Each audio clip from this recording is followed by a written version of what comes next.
안녕하세요. 축구 전문 기자 한준입니다.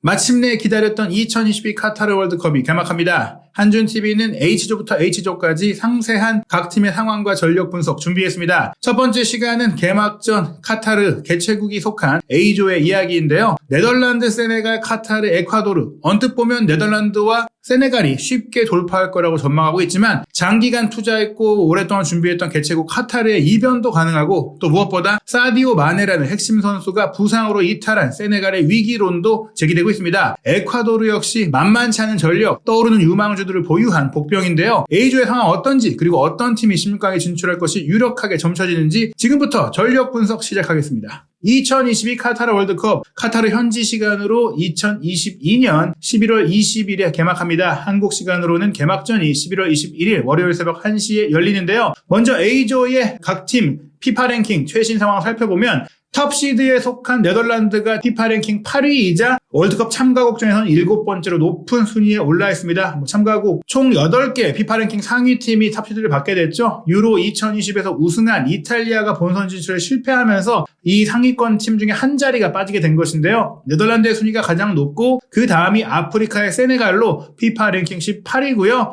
에콰도르가 남미 팀으로서 이제 피파 랭킹 44위인데 참가국 중에서는 29위로 굉장히 하위권에 있고 개최국인 카타르가 51위입니다. 32개국 중에 31위에 속하니까 지금 하위권에 속한 에콰도르와 카타르가 아무래도 밀리지 않겠느냐 쉽게 생각할 수 있겠는데요. 전 세계 스포츠 베팅 업체의 A조의 조별리그 통과 순위를 살펴보더라도 네덜란드가 1.57배로 거의 유력하다라고 점쳐지고 있고 세네갈이 5.8배, 에콰도르가 평균 7배, 그리고 카타르가 17배로 굉장히 높아요. 이 얘기는 카타르가 조별리그 통과를 이제 하기 어려운 것뿐만 아니라 3위조차 차지하기 어렵다라고 내다보는 것인데요. 다만 세네갈이 5.8배, 에콰도르가 7배니까 큰 유의미한 차이는 아니다. 즉 세네갈이 16강 진출을 장담하기 어렵다. 사실 이런 변동사항은 마네 선수의 부상 소식 때문에라도 더더욱 제기되고 있는 것 같습니다. 말씀드린 대로 이번 월드컵 A조의 최대 변수가 된 것이 사디오 마네 선수의 부상 문제인데요. 독일 분데스리가 경기 도중 바이에른 뮌헨 공격수로 뛰던 도중에 힘줄이 파열되는 이제 부상을 입게 됐어요. 처음에는 단순한 타박상 아니냐, 근육에 조금 이제 무리가 온 것 아니냐 싶었는데 병원에서 진단을 받아봤더니 힘줄 파열이다. 사실 힘줄 파열은 토트넘 허스퍼 손흥민 선수의 경기를 지켜보시는 분들은 잘 아실 텐데 루카스 모우라 선수가 이 문제로 거의 오랫동안 고생을 했잖아요. 큰 부상이 아닌 줄 알았는데 회복 과정에서 또 경기력, 스프린트를 하기 위한 과정에서 근육과 몸 상태가 올라오는데 너무나 많은 시간이 소요가 됐었죠. 그렇기 때문에 이 부상 소식이 처음 알려졌을 때는 프랑스의 공신력 높은 매체 레키프에서 마네가 월드컵에 참가할 수 없게 됐다라고 보도를 했어요. 하지만 그 이후 바이에른 뮌헨이 공식 발표를 했을 때는 아직 월드컵 참가 여부는 지켜봐야 하고 세네갈 축구협회 측과 소통하면서 세네갈 축구협회의 의료진과도 함께 협업해서 최대한 상황이 좀 괜찮아지기를 기다려보고 있다. 이런 얘기들이 있다가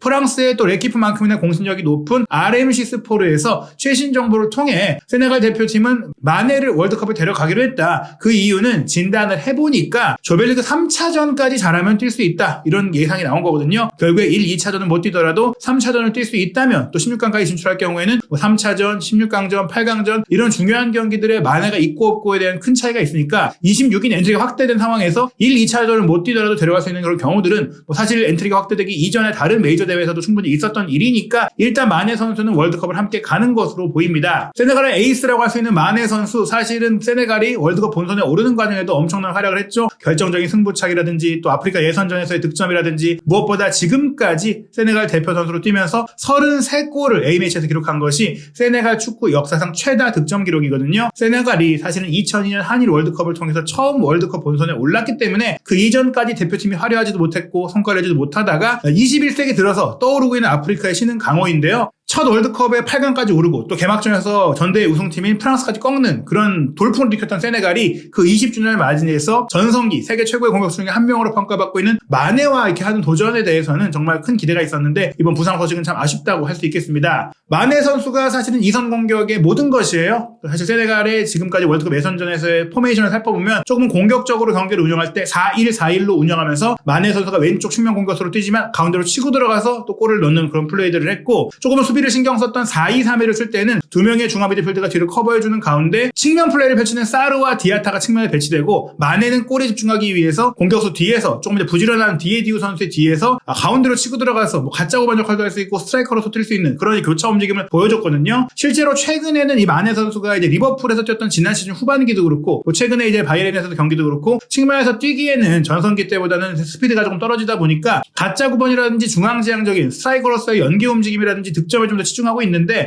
세네갈 입장에서는 이런 마네 선수의 이제 득점력과 이제 경기 운영 능력과 연계 능력이 더더욱이나 필요하다는 점에 있어서 마네 선수가 빠지는 것은 대체하기가 어려운 큰 이탈이다라고 볼 수 있겠어요. 물론 세네갈에는 마네 선수 말고도 수준 높은 선수들이 많이 있지만 마네만큼이나 문전에서 침착하게 기회를 만들고 기회를 포착하고 또 기회를 해결할 수 있는 선수가 없다는 점에서 큰 이탈이라고 할 수 있겠는데요. 사실 유럽 매체들이 전망한 세네갈의 선발 라인업을 살펴보면 첼시 골키퍼인 맨디가 지키는 골문도 탄탄하고 포백 라인은 사발리, 콜리발리, 니아카테, 발로투레 인데 측면 선수들도 피지컬이 좋고 빠르고 쿨리발리는 빌드업 능력까지 갖추고 있는 수비수이고 니아카테는 대인 방어력이 좋고 미드필드 라인의 쿠야테는 센터백을 커버할 수도 있고 개는 박스투박스인데 뭐 공을 또 뿌려줄 수도 있고 또 몸싸움도 해줄 수 있고 운반도 할 수 있거든요. 공격 라인은 스트라이커인 디아 선수, 엄청난 속도를 갖고 있는 사르 선수, 그리고 가운데로 치고 들어가서 골을 넣을 수 있는 마네 선수가 있는데 말씀드린 대로 뭐 디아 선수의 공백에는 디엥 선수도 뛸 수 있고 또 측면 공격수로는 디아타나 잭슨 같은 선수들이 있어요. 잭슨 같은 경우에는 최근에 비아레알에서 막 떠오르기 시작한 아주 어린 신예 선수인데 사실 지금 보유한 세네갈 공격수들 중에서 측면 자원도 그렇고 전방 자원도 그렇고 마네만큼이나 골을 잘 넣는 선수가 없습니다. 다만 이 잭슨 선수가 윙어이지만 사실 가운데로 들어가서 스트라이커처럼 물주기일 수 있는 마네 선수의 역할을 할 수 있는 선수이긴 한데 다만 마네만큼 경험이 있다거나 마네만큼 꾸준히 확실하게 골을 넣을 수 있는 선수가 아니라는 점에서 굉장히 우려가 되는 상황이라고 할 수 있겠습니다. 일단 마네 선수가 없을 경우 세네갈은 전술의 구조 자체를 바꿔야 될 수도 있어요. 4-3-3을 쓰는데 그 4-3-3에서 공미를 둘 거냐 수미를 둘 거냐 이걸 좀 고민할 수 있거든요. 일단 마네가 빠질 경우에는 최전방에 디아가 서고 윙어인 사르와 디아타가 좌우 측면에 배치되고 본래 마네가 배치해서 공격 미드필더로 뛸 수 있는 자리에 어떻게 보면 시스 선수를 투입해서 이 선수가 이제 수비력을 겸비한 또 경쟁력도 있는 중앙 미드필더거든요. 상대의 공세에 좀 대비하다가 발빠른 윙어들이나 스트라이커들에게 기회를 공급하는 그런 형태로 경기를 할 수 있고 아니면 디엥 선수를 투입해서 디아와 디엥을 투톱처럼 배치할 수도 있습니다. 조금 더 수비를 신경 쓴다면 시스와 디엥 자리를 아예 비워두고 게예와 맨디 선수를 두 명의 중앙 미드필더로 두고 쿠야테를 수비형 미드필더로 배치시키는 역삼각형의 미드필더이지만 실질적으로는 공미가 없는 굉장히 이제 중앙 미드필더 3명을 나란히 놓는 것과 같은 그런 4-3-3을 쓸 수도 있거든요. 과연 어떻게 이제 알리우 시스의 세네갈 감독이 결정할지 중요한데 무엇보다 이 결정이 중요한 것은 세네갈이 이 조별리그 3경기 중에 가장 힘든 상대가 네덜란드잖아요. 하필이면 11월 21일 현지 시간으로 치러야 할 1차전 상대가 네덜란드예요. 즉 마네 선수 없이 네덜란드와 빅매치를 치러야 한다는 것이 이 경기를 지면서 대회를 시작할 경우 16강 진출에 대한 부담감이 굉장히 커질 수 있다. 2차전에 패배를 안고 나설 경우에는 심리적 압박감을 가질 수 있다는 것입니다. A조의 일정 순서를 살펴보면 말씀드린 개막전이 한국 시간으로 11월 21일 새벽 1시 카타르와 에콰도르의 경기로 열리고요. 한국 시간 기준으로는 세네갈과 네덜란드의 이 A조 빅매치가 11월 22일 화요일 새벽 1시에 킥오프합니다. 그리고 2차전은 세네갈이 개최국 카타르를 상대하게 돼요. 11월 25일 금요일 밤 10시인데 말씀드린 대로 세네갈이 네덜란드에 패배한 상태에서 만약 카타르가 1차전에서 승점을 얻은 상태라면 홈팬들의 열렬한 지지와 또 사기가 오른 상태에서 홈 어드밴티지를 등에 업은 카타르를 상대로 승리를 거둘 수 있을지에 대한 그 우려가 있거든요. 반면에 네덜란드 같은 경우에는 첫 경기 세네갈을 잡았다면 그나마 이제 에콰도르를 상대로 2연승으로 16강을 조기에 확정할 수도 있는 상황이 되고 그런 상황이 됐을 때 3차전은 동시에 열리는데 11월 30일 수요일 한국 시간으로 0시에 킥오프하거든요. 네덜란드가 이미 2승으로 16강을 확정한 상태에서 카타르와의 경기에서 힘을 뺀다면 에콰도르와 세네갈의 경기에서 세네갈이 만약 이긴다고 하더라도 카타르가 자력으로 16강 진출을 가져갈 수 있는 뭐 그런 상황이 될 수도 있다 보니까 마네 선수가 세네갈의 3차전에 돌아온다고 하더라도 16강 진출이 어려울 수 있다. 앞선 1, 2차전에서 승점을 제대로 얻지 못하거나 승리가 없다면 세네갈이 굉장히 힘들어질 수 있다고 볼 수 있겠습니다. 물론 세네갈이 마네 한 명 빠졌다라고 뭐 약한 팀이라고 할 수는 없겠죠. 세네갈이 주목할 선수로 이제 피파 플러스 피파 공식 홈페이지에서 소개한 선수 중에 한 명이 수비형 미드필더인 남팔리스 맨디 선수인데요. 이 선수가 사실 지금까지 세네갈이 찾고 있던 연결고리다라고 이제 알리우 시타 감독이 얘기를 했어요. 이 선수가 세네갈에서 홀딩 미드필더를 맡고 있는데 중앙 수비수 바로 앞에서 상대 공격을 잘 차단하기도 하지만 공을 되찾고 또 점유할 때에 기점 패스를 잘 뿌리고 있는 선수이기도 합니다. 30살이고 한참 경험에 물이 올랐는데 이전에 세네갈 대표팀에서는 월드컵을 경험해보지 못했기 때문에 이번이 첫 월드컵이에요. 유럽 빅리그에서 꾸준히 경험을 쌓아왔고 무엇보다 안정감을 줄 수 있는 선수이기 때문에 마네가 없는 세네갈의 공격진이 조금은 파스파크가 약하다고 하더라도 수비를 잘 지키는 경기를 한다면 네덜란드와의 1차전에서 무승부를 끌어낼 수도 있는 것이고 2차전 경기도 충분히 승리를 가져올 수 있다는 점에서 결코 이제 우려할 만한 상황만은 아니다. 세네갈을 마마이 봐서 안 된다라고 볼 수 있겠고요. 무엇보다 이제 알리우 시세 감독에 대한 지략과 전략에 대해서도 기대감이 있습니다. 세네갈 대통령 마키살로가 전술가다, 지략가다라고 부르고 있고 또 굉장히 이제 큰 기대를 안고 있는데요. 이분은 2002년 한일 월드컵 당시 세네갈 대표팀의 주장으로 뛰었던 선수 출신이에요. 마치 이제 선수와 감독으로 한국에서 모두 좋은 모습을 보여줬던 홍명보 감독을 떠올리게 하는데요. 2018년 러시아 월드컵에서도 감독을 맡았기 때문에 감독으로도 두 번째 월드컵을 치른다는 점에서 경험이 있고 무엇보다 올 초에 있었죠.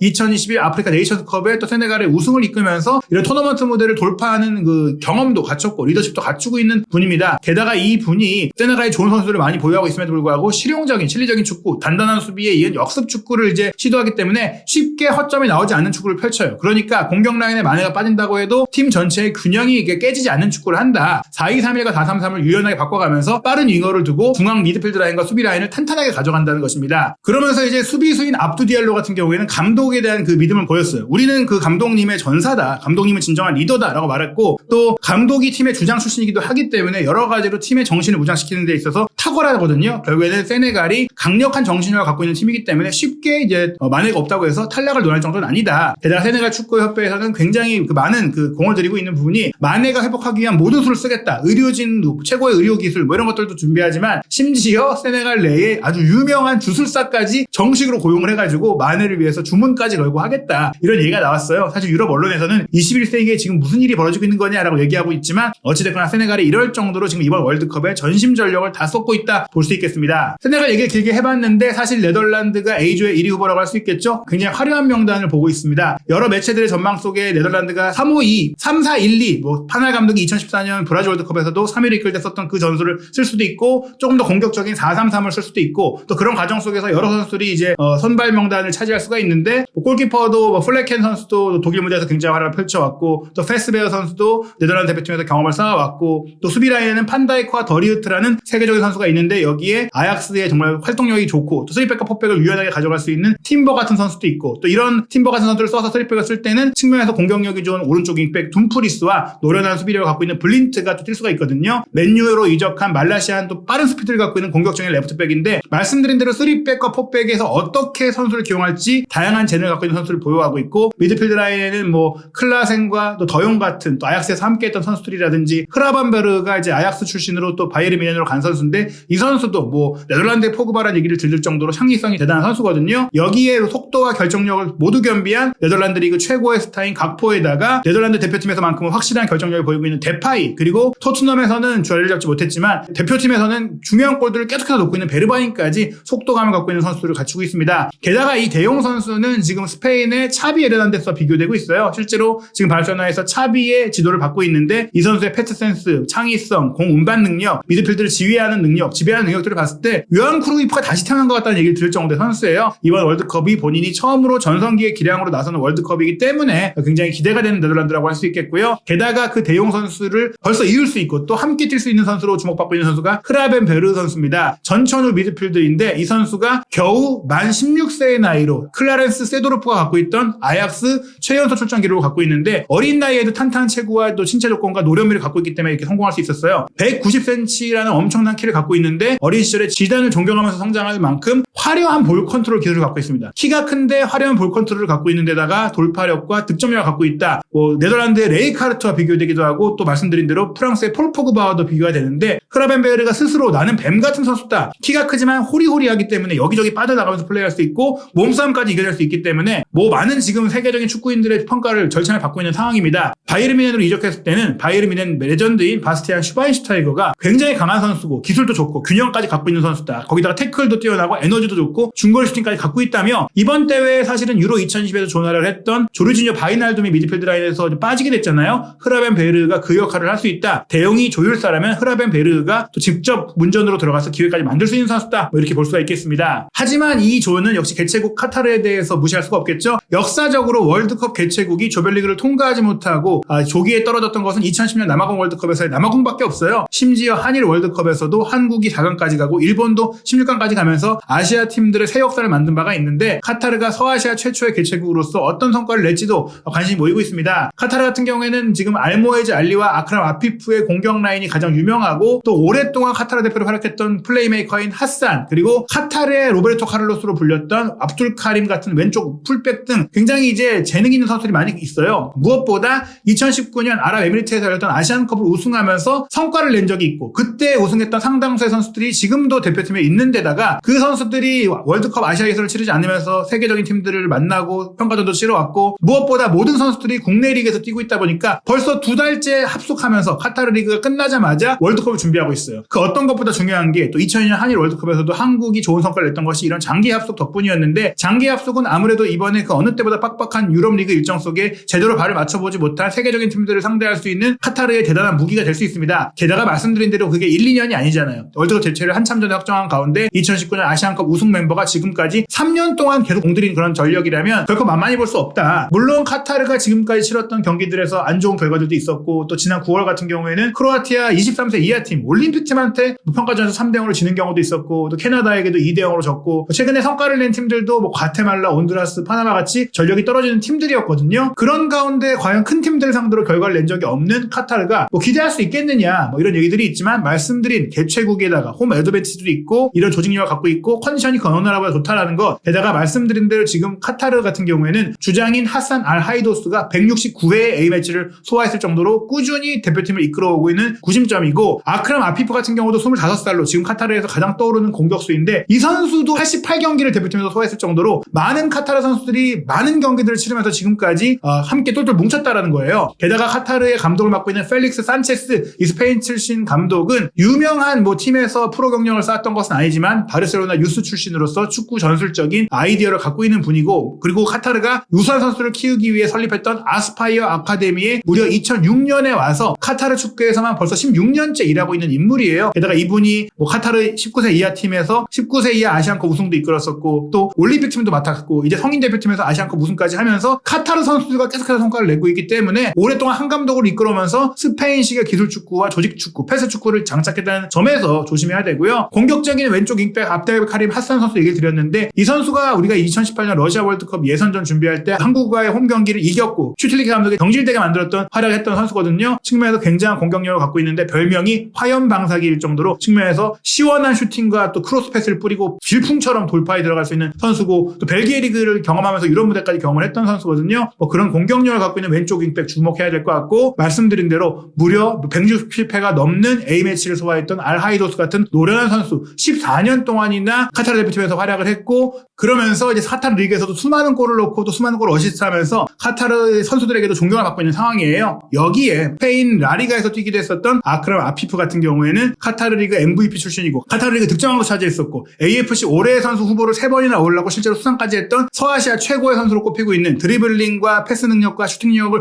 모두 갖고 있는 뭐 카타르의 손흥민이라고 할 수 있는 그런 위치의 선수거든요. 여기에 최전방 공격수로는 2021년 북중미 골드컵에 카타르가 초청팀으로 참가했을 때 9골을 기록하면서 득점왕을 차지했던 알모에즈 알리 같은 선수 알 두하일에서 지금 남태희 선수와 함께 뛰고 있는 선수이기도 한데 큰 키에 헤딩 능력도 갖고 있는데 오버헤드킥이 가능할 정도로 유연한 선수이기 때문에 이런 선수들을 갖고 있고 게다가 과거에 오스트리아 리그하고 스페인 리그에서 유럽 무대 경험도 했는데 현재는 소속팀 감독이 에르난 크레스포 아르헨티나의 스트라이커 레전드거든요. 크레스포에게 이런 마무리 기술까지 직접 배우고 있기 때문에 카타르를 결코 만만히 봐서는 안 된다. 네덜란드와 세네갈의 전력이 강하지만 카타르가 마네가 빠져있는 기간 동안 흔들릴 수 있는 세네갈을 위협하는 복병이 될 수 있다. 다크호스가 될 수 있다. 이렇게 볼 수 있겠습니다. A조에서 복병으로 꼽히는 팀은 사실 에콰도르인데요. 남미 예선을 통과한 것 자체가 대단한 업적이라고 할 수 있겠죠. 아르헨티나 출신인 구스타보 알파로라는 감독이 에콰도르를 월드컵 본선으로 이끌었는데 사실 이분은 2018년 러시아 월드컵 본선 진출에 실패했던 에콰도르에 부임을 해서 4년 동안 지금 팀을 꾸준히 이끌어왔던 분이거든요. 보카 주니어스에서 지난 2019년 코파 리베르타도레스 남미의 챔피언스리그 4강을 이끌면서 실력을 입증한 인물인데 에콰도르 에콰도르 대표팀을 부임한 이후에 어린 선수를 많이 발굴해냈고 그 선수를 잘 성장시키기도 했고 또 화려한 그 공격 축구와 조직적인 축구를 구사하면서 지금 에콰도르에서 큰 인기를 받고 있습니다. 에콰도르가 지금까지 조금은 단조로운 축구로서 고지대의 이점을 노리는 실리적인 축구를 했다면 알파로 감독이 온 이후부터는 경기를 지배하는 플레이를 하고 있는데요. 그 중심에는 중앙 미드필더 카이세도 선수가 있습니다. 페네르바체에서 김현재 선수와 함께 뛰었던 빠른 공격수 발렌시아도 있고 또 비아르에서 활약하다가 최근에 프리미어리그로 온 공격적인 레프트백 에스투피니안 선수 그리고 분데스리가에서